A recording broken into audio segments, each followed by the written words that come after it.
Guys বরাবরের মতন আমি আমার টিমমেট নিয়ে সিএস স্টার দিয়ে এবং আমাদের অপরের টিমের 4টা মেয়ে পড়ে।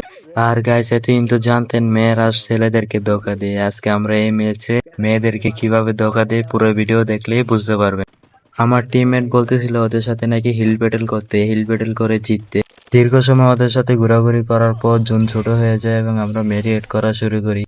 ওদের সাথে হিলিং ব্যাটেলে জিততে না পেরে আমার টিমমেট কি বলে শুনুন। দ্বিতীয় রাউন্ডে ওদের সাথে আমরা হিলিং ব্যাটিং করি এবং হিলিং ব্যাটিং করে ওদের সাথে আমরা মারা খাই। মারা খাওয়ার পর 3-3 স্কোর হয়ে যায়। তারপর আমার টিমমেট বলে ওদের সাথে ফাইট করতে। টিমমেটের কথা শুনে আমি ডবল হেডআপ নিয়ে নিই। তারপর একটার সাথে রাশ দিয়ে দিই, রাশ দিয়ে এটাকে ডাউন করি, ডাউন করে এটাকে ফিনিশও করে দিই। এটাকে ফিনিশ করে দূরে একটা এনিমি দেখা যায়, এটাকে আমি একটা শট দিয়ে ডাউন করি। ডাউন করার পর দেখি সব টিমমেট ওদেরকে মেরে দিই। মেরে দেওয়ার পর আমরা বিয়ে করে নিই। ভিডিওটা ভালো লাগলে লাইক এবং সাবস্ক্রাইব করবেন।